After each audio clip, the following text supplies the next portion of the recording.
जी, चित्त का निर्माण तो कई जन्मों से होता आ रहा है। हम अपने वास्तविक स्वरूप यानी भगवताकार वृत्तियों को निर्मित कैसे करें? देखो, चित्त का निर्माण वासना से होता आ रहा है, उपासना से नहीं, वासना से। और वासना में कुछ सद्वासनाएं रही और अधिक असद वासनाएं रही। सत्य की तरफ मन सहज में नहीं लगता, असत्य की तरफ सहज लगता है, क्योंकि प्रकृति का बनाया है ना। प्रकृति का ही तो सब मन और इंद्रियां हैं, प्रकृति के पक्ष की है। ये थोड़ा सूक्ष्म है, जो शब्द स्पर्श रूप रस गंध, आकाश, वायु, जल, अग्नि, पृथ्वी, ये जो पंच है ये स्थूल प्रकृति है। और जो मन, बुद्धि, अहंकार, ये अष्टधा प्रकृति है, पांतिनाथ, ये सूक्ष्म प्रकृति है। तो है तो प्रकृति ही ना। भगवान की माया के द्वारा रचित जितनी सृष्टि है ये सब प्रकृति के अंतर्गत आती है।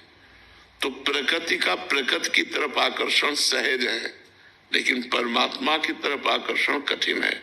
तो हमारे जो चित्त का निर्माण हुआ अभी तक वासना से हुआ है, उपासना से नहीं हुआ। उसमें वासनाएं बढ़ती गई, कुछ शुभ वासनाएं और कुछ अशुभ वासनाएं। और जब तक शुभ और अशुभ वासनाएं हैं तब तक हमारा जन्म मरण निश्चित है। अष्टधा प्रकृति, तो ये मन प्रकृति की तरफ ही आकर्षित होता है। तो प्रकृति में कुछ सत्य नहीं है, सब कुछ असत है।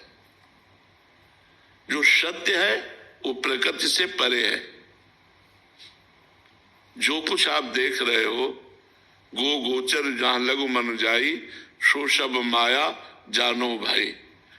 उमा कहूं मैं अनुभव अपना, सत हरि भजन जगत सब सपना। जैसे स्वप्न झूठा ऐसे जगत झूठा।